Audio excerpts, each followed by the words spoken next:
বিবাহিতদের তুলনায় অবিবাহিত ব্যক্তিদের ক্যান্সারে আক্রান্ত হওয়ার ঝুঁকি বেশি।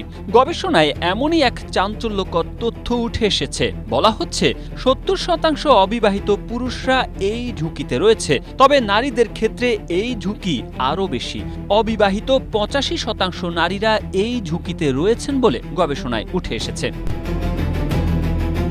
সম্প্রতি মার্কিন যুক্তরাষ্ট্রের মিয়ামি মিলার স্কুল অফ মেডিসিনের ওই গবেষণায় উঠে আসা চাঞ্চল্যকর এই তথ্য নিয়ে প্রতিবেদন প্রকাশ করেছে পাকিস্তানি সংবাদ মাধ্যম সামা টিভি। প্রায় ৪০ লাখ ক্যান্সার রোগীর তথ্য বিশ্লেষণ করে তৈরি করা এই গবেষণাটি বর্তমানে চিকিৎসা বিজ্ঞানে ব্যাপক আলোড়ন সৃষ্টি করেছে।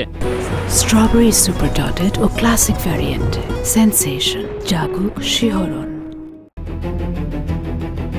এখন প্রশ্ন হচ্ছে, শরীরে ক্যান্সার বাসা বাঁধার সঙ্গে বিয়ে করা না করার কোনো সম্পর্ক আছে কিনা। এ প্রসঙ্গে বিশেষজ্ঞরা স্পষ্ট করে বলেছেন, বিয়ে সরাসরি ক্যান্সার প্রতিরোধ করে না, বরং এর পেছনে কিছু সামাজিক ও মনস্তাত্ত্বিক বিষয় কাজ করে।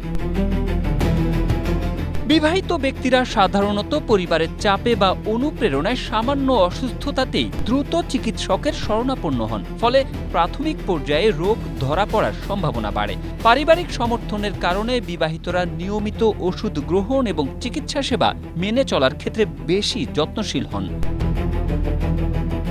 আর অবিবাহিতদের ক্ষেত্রে বলা হয়, সামাজিক একাকিত্ব এবং জীবনযাত্রার অনিয়ম স্বাস্থ্যের ওপর নেতিবাচক প্রভাব ফেলে।